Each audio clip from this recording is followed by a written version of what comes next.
여러분 그 목회자가 되려면요 시험도 봐야 하지만 심리 상담도 받아야 됩니다. 제 기억으로는 한 2번 정도 전문 상담 센터에 가서 심리 상담을 받거든요. 가면 막 이렇게 집을 그려보세요 그래요. 그러면 집도 그리고 괜히 이상하게 그리면 불려갈까봐 창문도 제대로 그리고 또 여러 가지 그 항목들의 체크도 하고 그렇게 오랜 시간 동안 이제 검사를 받게 됩니다. 그러면 그 검사 결과가 이제 목회자 자격 심사 때 전달이 됩니다. 목사가 되려면 그 매년마다 자격 심사를 받거든요. 이게 좀 은근 좀 귀찮을 때가 있어요. 아무튼 그러면 이제 앞에 목사님들이 한 3분 정도 이렇게 앉아 계시고 한 명씩 이제 들어가서 심사를 받게 되는 거죠. 들어가면 이런저런 질문을 하시고 또 목사님들의 어떤 그 조언을 듣게 되는데 이때 목사님들 그 테이블에는 그 사람의 이력서와 또 신앙 고백서 그리고 학부 대학원의 성적표와 또 심리 상담 결과지를 보게 됩니다. 그래서 그런 자료들을 토대로 이제 질문을 하거든요. 근데 제가 자격 심사를 받을 때 한 목사님이 저에게 그러시는 거예요. 좀 이렇게 욱하는 성격이 있나 보네요. 그러시면서 만약에 이 성도들하고의 관계가 틀어지면 어떻게 대처하시겠습니까? 그 질문을 받는데 어떻게 말해야 될지를 모르겠는 거예요. 왜냐하면 저는 제가 가끔 이렇게 짜증을 낼 때는 있어도 갑자기 이렇게 욱하는 성격이 있는 줄은 몰랐거든요. 근데 그 상담 심리 결과표에 이렇게 욱하는 성질이 좀 이렇게 나타난다고 적혀 있었던 것 같아요. 아무튼 그래서 제가 충격을 받고 다음에 또 이제 검사를 받으러 갈 때 가서 제가 물어봤습니다. 제가 욱하는 성격이 있다고 하는데 이거 맞나요? 그리고 있다면 이거 어떻게 치료해야 되죠? 이거 심각한 거 아닌가요? 근데 그 상담해 주신 분이 그러시더라고요. 그때 당시 제가 전도사였으니까 전도사님 그 욱하는 성격은 전도사님뿐만 아니라 모든 사람들에게도 다 잠재되어 있습니다. 근데 그 중에서도 특히 이 목회자들한테 이런 욱하는 성격이 자주 나타날 수 있대요. 그러면서 그분이 하시는 말씀이 이 욱하는 사람의 특징을 보면 참을성이 없는 게 아니라 오히려 참을성이 많은 사람들이 욱하기 쉽다는 거죠. 이런 사람들은 항상 화를 참고 또 자신의 감정을 참는 거예요. 그래서 그 목회자들이 보통 교회에서 행복하게 사역하면 좋겠지만 그렇지 않을 때도 있잖아요. 참 힘들게 할 때도 있고 근데 그렇다고 화를 낼 수도 없고 그래서 화를 참고 또 자신의 감정을 숨기고 그렇게 오랜 시간 동안 이제 사역을 하다 보니까 결국 참고 참다가 나중에 크게 욱하고 터지게 된다는 거죠. 그래서 저보고 그러시더라고요. 분노나 어떤 이렇게 스트레스를 받을 때 참지 말고 그 분노와 감정을 이렇게 표현하셔야 됩니다. 근데 그것을 절대로 사람한테는 표현하지 마시고 어디 혼자 있는 공간에 가서 뭐 소리치거나 아니면 뭐 노래를 부르거나 아니면 운동을 하거나 어떤 방법도 좋으니까 반드시 이 표현을 해야 된다고 하더라고요. 근데 아무래도 거기가 이제 기독교 심리 상담 센터다 보니까 그분이 조용히 저한테 그러시더라고요. 근데 제가 이렇게 한 가지 추천드리고 싶은 것은 저도 힘들 때도 있지만 그럴 때마다 하나님한테 가서 다 솔직하게 있는 그대로 다 표현하니까 하나님께서 저의 마음을 이렇게 만져주시고 또 그 상황을 정말 말도 안 되게 어떤 상황과 혹은 누군가를 통해서 이렇게 해결해 주시더라고요. 그런 조언을 저에게 해주셨던 기억이 있습니다. 여러분은 욱할 때가 있나요? 누군가가 여러분을 화나게 하거나 여러분에게 극심한 스트레스를 줄 때 여러분은 어떻게 하십니까? 술로 푸시나요? 아니면 누군가를 불러서 열심히 그 사람을 뒷담화 하시나요? 아니면 그냥 그 사람과 정면 돌파를 하시나요? 누구나 이 문제에 있어서 자유롭지는 못할 것 같아요. 저도 욱할 때가 있고 살다 보면 정말 별의별 사람들이 많잖아요. 그 사람들과 같이 일하거나 어떤 공동체 생활을 할 때 언젠가는 이런 일이 일어날 수 있겠죠. 그럴 때 과연 우리는 어떻게 해야 할까? 어떻게 하는 것이 가장 현명하고 또 하나님 보시기에 합당한 모습일까? 그것을 오늘 말씀을 통해서 함께 나누었으면 좋겠습니다. 오늘 말씀 1절을 보면 이 사무엘이 이제 나이가 들어서 하나님의 부르심을 받게 됩니다. 사무엘은 이스라엘의 마지막 사사이자 또 선지자와 이 제사장의 역할을 감당한 이스라엘의 아주 중요한 영적 지도자이죠. 그런 이스라엘의 영적 지도자인 사무엘이 이제 하나님의 부르심을 받게 된 거예요. 그래서 모든 사람들이 다 모여서 사무엘의 죽음을 함께 애도하게 됩니다. 그리고 이 위대한 지도자를 잃었다는 사실에 아마 다윗도 사무엘의 죽음이 믿기지 않았을 것이고, 이로 인해 다윗은 아마 심리적으로 그리고 또 정신적으로 큰 충격을 받았을 거예요. 사실 당장이라도 사무엘의 그 장례식장에 가서 사무엘의 마지막 순간을 함께하고 싶었겠죠. 그러나 사울 때문에 지금 그럴 만한 상황이 아닙니다. 그러니까 아마 더 힘들었을 것 같아요. 반면 사울은 어쩌면 이 사무엘의 죽음이 더 반가웠을지도 모르죠. 왜냐하면 사무엘이 살아있는 게 이 사울 입장에서는 조금 불편했거든요. 아무리 나이가 들고 힘이 없다고 한들 사람들은 여전히 이 사무엘을 존경하고 있었기 때문에 자신이 다윗을 죽이려고 하는 게 좀 눈치가 보였을 것입니다. 그러나 이제 사무엘이 죽게 되자 사울 입장에서는 더 이상 이제 눈치 볼 필요가 없는 거죠. 그래서 아마도 다윗을 죽이는 데 있어서 더 열심을 냈을지도 모릅니다. 이 사실을 당연히 다윗도 알고 있었겠죠. 그래서 다윗은 이 사무엘의 장례식장에 가지 못하고 사울의 그 폭주를 피해서 바란 광야로 도망을 가게 되죠. 그리고 이제 그곳에서 새로운 사건이 하나 발생하게 되는데 2절 말씀을 보니까 마온이라는 지역에 한 사람이 이제 등장합니다. 이 사람은 엄청난 부자이거든요. 성경에도 보면 심히 부해서 양이 3,000마리, 염소가 1,000마리나 있었대요. 그 사람이 누구냐면 바로 나발이라는 사람이죠. 근데 이 나발이라는 뜻이 어리석은 자이거든요. 여기서 실제 그의 이름이 나발인지 아니면 사람들이 그를 어리석게 생각해서 나발이라고 불렀는지 그건 정확히 알 수는 없지만 확실한 건 이 나발이라는 사람은 그렇게 현명한 사람은 아닌 것 같아요. 그렇다고 바보는 아니죠. 양을 3,000마리, 염소를 1,000마리나 가지고 있는 거 보면 분명 똑똑한 사람일 것입니다. 그럼 왜 사람들은 그를 어리석은 자, 나발이라고 불렀을까? 우리 시편 14편 1절을 함께 읽어볼까요? 시작. 어리석은 자는 그의 마음에 이르기를 하나님이 없다 하는도다. 그들은 부패하고 그 행실이 가증하니 선을 행하는 자가 없도다. 자, 여러분 저기서 어리석은 자, 저 단어가 이제 나발입니다. 그러니까 어리석은 자는 누굴 뜻해요? 하나님이 없다고 생각하는 사람. 그래서 부패하고 행실이 가증한 사람. 그 사람이 바로 나발인 것이죠. 지금 여기에 등장하는 이 나발도 아마 하나님이 없다고 생각하면서 살았을 사람이에요. 그 이유가 이제 잠시 후에 나오거든요. 얼마나 어리석은지 한번 보세요. 어느 날 이 나발이 이제 양털을 깎기 시작합니다. 그 당시 유목민들에게 있어서 양털을 깎는다는 것은 마치 가을철 이 수확기처럼 1년 중 매우 큰 행사였습니다. 그 양의 털로 이제 옷감의 재료로도 쓰이고 또 다양한 이 경제 자원이 될 수도 있었죠. 그래서 그 3,000마리의 양의 털을 깎는다고 하니 아마도 엄청 큰 잔치였을 것입니다. 그래서 이 잔치가 이제 소문이 나게 되고 이 소문이 이제 다윗에게도 들리게 되죠. 그래서 다윗도 이 광야 생활을 하다가 이 소문을 듣고 나발에게 이제 도움을 요청하게 됩니다. 그렇다면 다윗은 왜 나발에게 도움을 요청했을까? 그 전에 우리가 먼저 이 다윗과 나발의 관계에 대해서 살펴볼 필요가 있는데, 여러분 다윗은 과거에 이 나발의 양떼를 지켜준 적이 있었습니다. 사울을 피해 이 광야 생활을 할 때 나발의 양떼를 보고는 그들을 지켜주었던 거죠.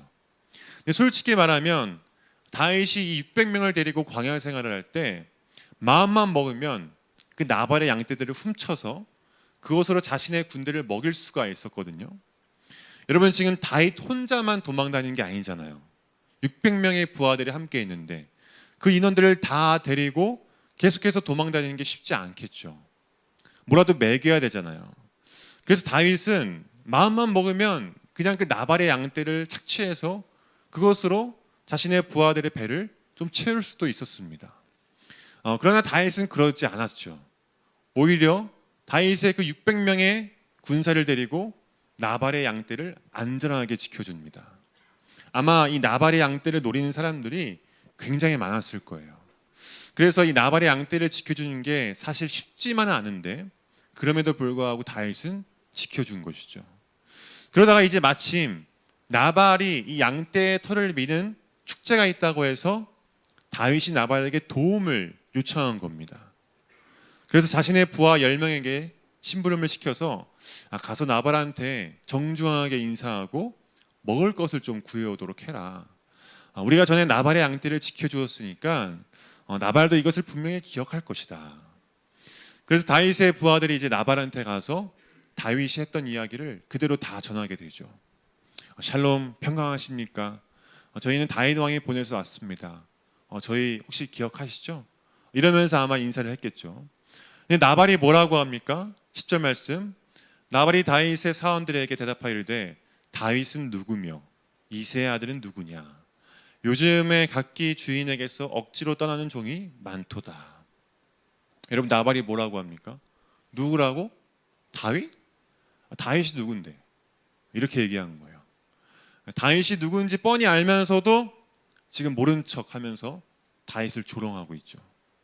그러면서 요즘은 자기 주인에게서 도망치는 종놈들이 많다던데 지금 다윗이 사울에게서 도망 다니고 있잖아요. 그 말을 하는 거예요. 엄청 무례한 거죠. 자기의 양떼를 지켜준 사람이 누군데, 누구 때문에 지금 이 잔치를 할 수 있는 건데 나발은 자신이 받은 그 은혜를 잊어버린 거죠. 아니, 어쩌면 기억하고 싶지 않은 걸 수도 있을 것입니다. 그러면서 이렇게까지 이야기합니다. 11절. 내가 어찌 내 떡과 물과 내 양털 깎는 자를 위하여 잡은 고기를 가져다가 어디서 왔는지도 알지 못하는 자들에게 주겠느냐 한지라. 난 너네한테 아무것도 줄 수 없다. 어디서 왔는지도 알지 못하는 자들에게 어떻게 주냐. 요즘 말로 하면 근본도 없는 놈들한테 내가 어떻게 음식을 주냐. 난 못 준다. 다윗이 사울의 위협을 피해서 이리저리 도망다니는 것을 보면서 지금 이렇게 조롱하고 있는 겁니다. 여러분, 내가 은혜를 입었으면 은혜를 베풀 줄도 알아야죠. 그리고 그리스도인이라면 반드시 은혜를 베풀어야 됩니다. 누가 나한테 이렇게 해줬기 때문에 그거에 대한 보답으로 은혜를 베푸는 게 아니라 이미 우리는 하나님의 은혜를 받은 자들이기 때문에 기회가 생길 때마다 은혜를 베풀어야 되는 것이죠. 우리가 교회에서 사역을 하고 또 오늘 이렇게 예배를 드리는 이유가 뭡니까? 하나님의 은혜를 입은 자들이기 때문에. 여러분, 혹시 뭐 사역을 하고 예배를 드리면 여러분 인생이 잘 풀리고 이렇게라도 해야 뭔가 내 인생에 나쁜 일이 생기지 않을 것 같아서 뭐 그런 이유 때문에 혹시 오늘 이 자리에 있는 거는 아니죠. 이미 우리는 하나님의 넘치는 은혜를 받았기 때문에 그 은혜를 어떻게 하면 내가 하나님께 감사하며 보답할 수 있을까? 그래서 기쁜 마음으로 우리가 사역을 하는 것이고 감사하는 마음으로 이 자리에 앉아서 예배를 드리는 것이죠.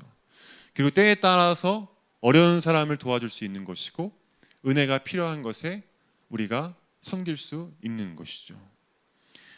지금 단기 선교 모집 중에 있습니다.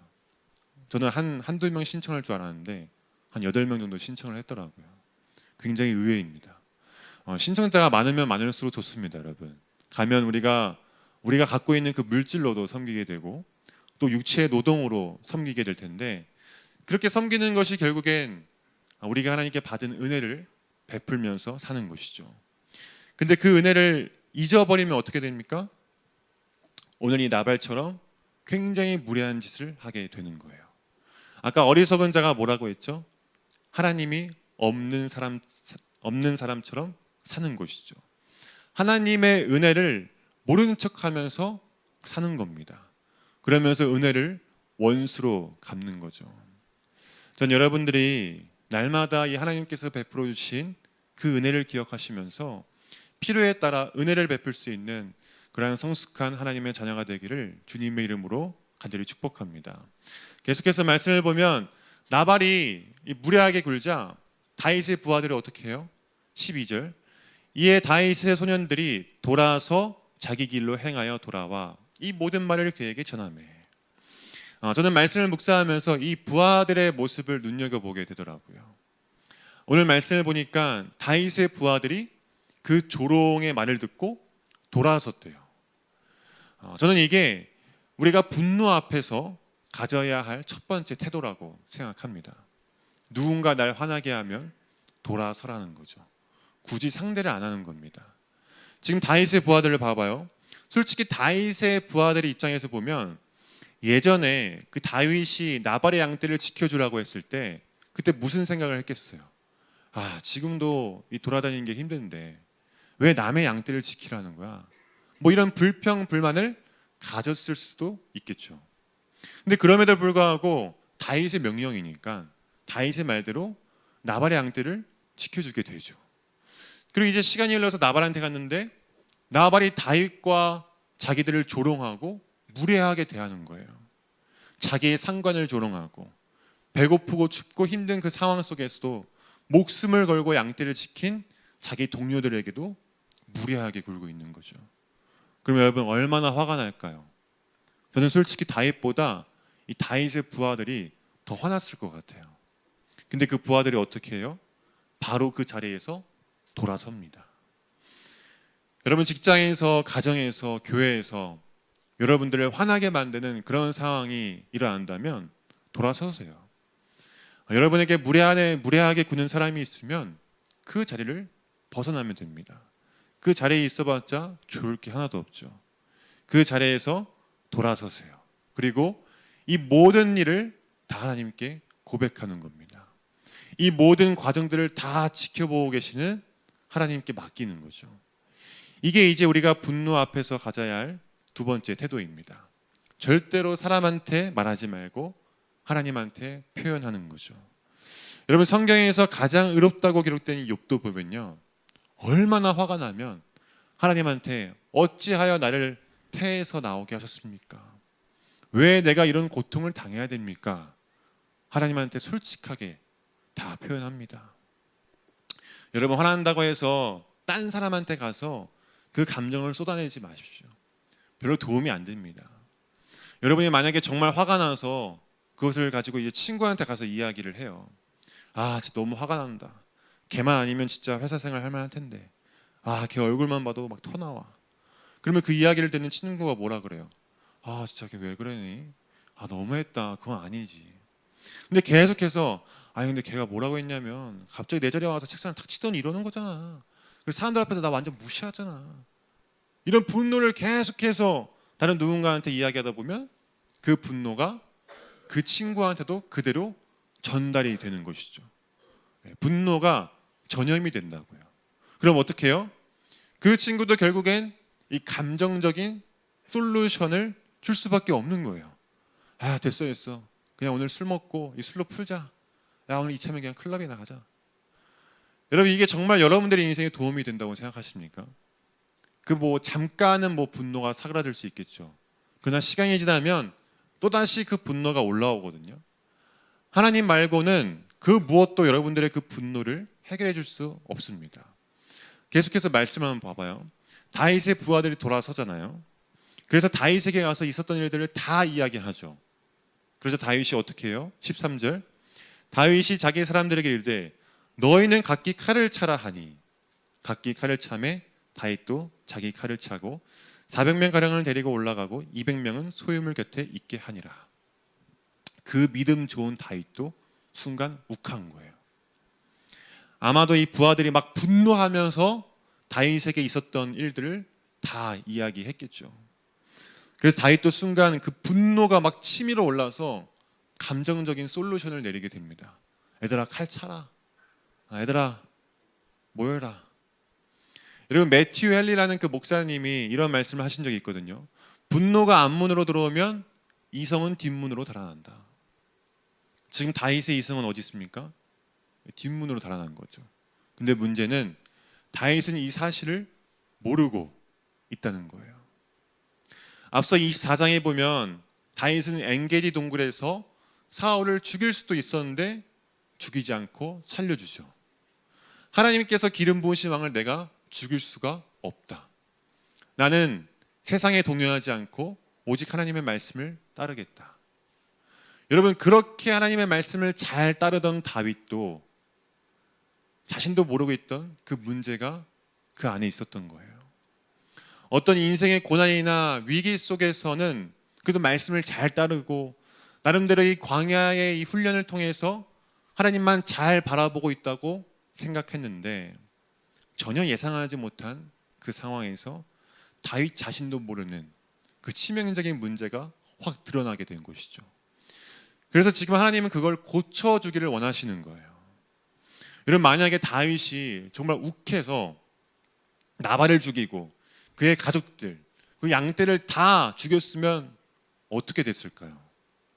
아마도 다윗은 왕이 된 이후에도 계속해서 욱했을 것이고 자신의 그 욱함을 언제든지 정당화했을 것입니다. 제가 나를 화나게 했어. 나는 참을 만큼 참았는데 어쩔 수가 없었어. 그리고 하나님도 안 막으셨어. 그럼 하나님도 내가 이렇게 화내서 보복한 걸 충분히 이해하신다는 뜻이겠지. 이렇게 자신의 그 욱함, 자신의 분노를 정당화하게 되는 거죠. 여러분, 이게 정말 위험한 거거든요. 근데 정말 감사하게도 하나님은 다윗이 죄를 짓지 않도록 막으십니다. 누구를 통해서? 아비가일을 통해서. 다윗이 자신의 분노, 자신의 죄를 정당화하지 않도록 하기 위해서 하나님이 친히 개입하셔서 나발의 아내 아비가일을 통해서 막으신 것이죠. 여러분, 하나님이 여러분 인생 가운데 개입하셔서 여러분들이 죄를 짓는 것을 막아주신다면 여러분, 그것이야말로 축복입니다. 그것이 때는 어떤 환경을 통해서 혹은 누군가를 통해서 개입이 될 수도 있겠죠. 예를 들면 어떤 가난한 사람이 있습니다. 그는 부자가 되고 싶어요. 그래서 열심히 노력합니다. 그러다가 한두 번 부자로 성공할 뻔했지만 갑자기 IMF가 터진다든지 어떤 이유로 인해 실패하게 되죠. 그래서 그 사람은 끝내 부자가 될 수 없었습니다. 그냥 지금처럼 평범하게 적당한 집에서 살게 된 것이죠. 여러분, 이건 그 사람이 야망이 부족해서, 그 사람이 어떤 실력이 부족해서가 아닙니다. 하나님은 이 사람이 부자가 되는 것을 감당할 수 없음을 아시는 거예요. 만약 이 사람이 부자가 된다면 이 사람은 교만해지고 또 세상적으로 타락해질 것을 아시기 때문에 하나님께서 그것을 막으신 겁니다. 부자가 되어 믿음을 잃기보다는 가난한 가운데서 하나님과 가까이 사는 것이 훨씬 더 좋다고 생각하신 거죠. 나보다 나를 더 잘 아시는 하나님이 그렇게 생각하시고 친히 개입하신 겁니다. 이렇게 어떤 상황을 통해서 우리가 죄를 짓지 못하도록 막으시는 경우도 있고, 또는 어떤 신체적인 결함, 예를 들면 앞을 보지 못하는 사람이 이런 말을 하는 거죠. 내가 만약 눈이 멀지 않았다면 결코 그리스도를 보지 못했을 것입니다.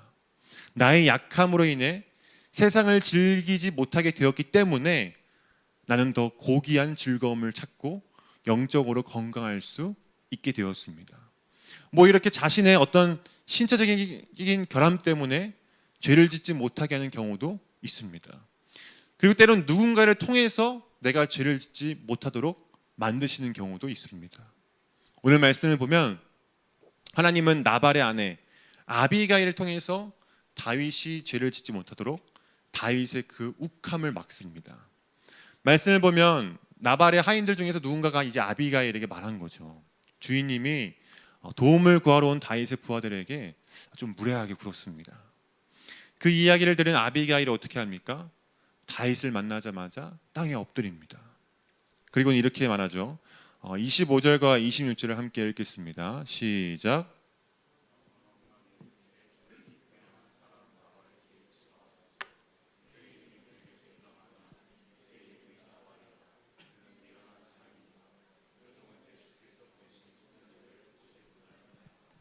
내 주여 여호와께서 살아계심을 두고 맹세하노니 내 주도 살아계시거니와 내 주의 손으로 피를 흘려 친히 보복하신 이를 여호와께서 막으셨으니 내 주의 원수들과 내 주를 해하려 하는 자들은 나발과 같이 되기를 원하나이다. 여러분, 아비가일이 뭐라고 말합니까? 자기 남편에 대해서 제 남편은 이름대로 나발입니다. 제 남편은 미련한 자, 어리석은 자입니다. 당신은 이런 미련한 자를 상대할 필요가 없습니다. 그러면서 이렇게 말하죠. 28절. 주의 여정의 허물을 용서하여 주옵소서. 여호와께서 반드시 내 주를 위하여 든든한 집을 세우시리니 이는 내 주께서 여호와의 싸움을 싸우시며 내 주의 일생에 내 주에게서 악한 일을 찾을 수 없음이니이다. 당신의 칼에 피를 묻혀서는 안 됩니다. 당신은 다윗의 집을 세워야 될 왕입니다. 하나님이 하시도록 하나님께 맡기십시오. 굉장히 지금 지혜롭게 이야기를 한 거죠. 그러자 그 이야기를 들은 다윗이 어떻게 반응합니까? 32절과 33절. 다윗이 아비가일에게 이르되 오늘 너를 보내어 나를 영접하게 하신 이스라엘의 하나님 여호와를 찬송할지로다. 또 내 지혜를 칭찬할지며 또 내게 복이 있을지로다. 오늘 내가 피를 흘릴 것과 친히 복수하는 것을 내가 막았느니라.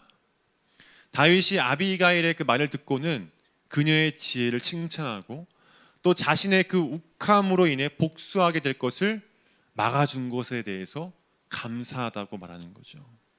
지금 다윗은 이 아비가일을 통해서 자신도 모르는 그 문제를 발견하게 되었고 그 덕분에 하나님 앞에서 죄를 범하지 않을 수 있게 된 것입니다. 여러분, 우리도 다윗처럼 언제든지 이렇게 욱할 때가 있습니다. 이성을 잠시 잃을 때도 있고 너무 화가 나서 막 어떻게 해야 될지 모를 때가 분명히 있을 것입니다. 근데 여러분, 그럴 때 우리가 해야 할 것은 첫 번째로 돌아서는 것. 나를 욱하게 만드는 그 사람 혹은 그 환경을 바라보지 말고 돌아서는 거예요. 돌아서면 누가 나를 바라보고 있습니까? 하나님이 나를 보고 계시죠.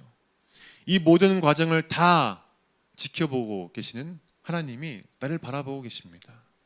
다윗은 아비가일을 통해서 하나님께 시선을 다시 두기 시작합니다.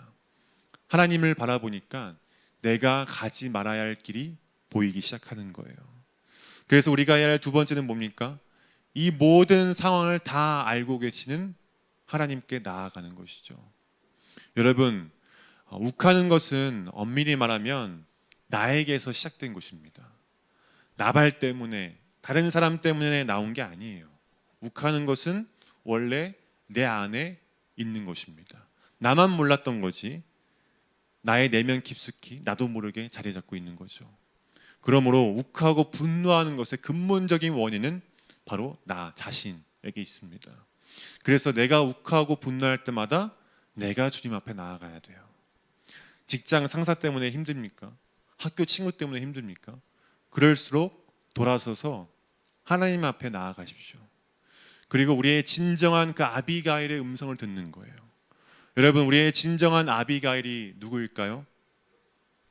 오늘날 우리가 욱하지 못하도록, 분노하지 못하도록, 죄를 짓지 못하도록 막아주는 아비가일이 누굽니까?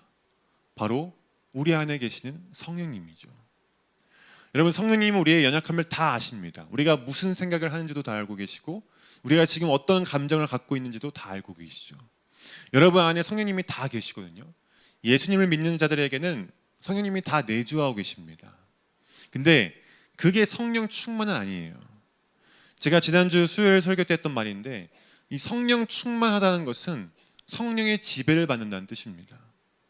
성령님이 말씀하신 대로 그 말씀을 듣는 것에서 그치는 것이 아니라 그 말씀대로 순종하는 것, 그것이 바로 성령 충만인 것이죠. 그래서 우리는 욱할 때마다, 분노할 때마다 우리의 진정한 아비가일인 성령님의 말씀을 듣고 그 말씀에 순종하는 것이 가장 지혜롭고 현명한 선택인 줄로 믿습니다. 내 안에 기쁜 막침이 몰려올 때마다 즉시 돌아서서 말씀을 읽으세요. 기도하세요. 말씀을 알아야 뭐 말씀이 들릴 거 아니에요. 그리고 기도하십시오, 여러분. 주님, 너무 화가 납니다. 진짜 가서 한 대 때려주고 싶습니다. 그러나 주님은 다 아시죠? 제 마음을 위로해 주시고 제가 어리석은 짓을 하지 않도록, 제가 죄를 짓지 않도록 성령님 저를 도와주세요. 이렇게 기도하는 것이 하나님께서 원하시는 모습이고, 이렇게 기도할 때 하나님께서 우리의 부족한 모습을 고쳐주시고 우리를 하나님의 자녀답게 더 아름답고 빛나게 빚어 가실 줄로 믿습니다.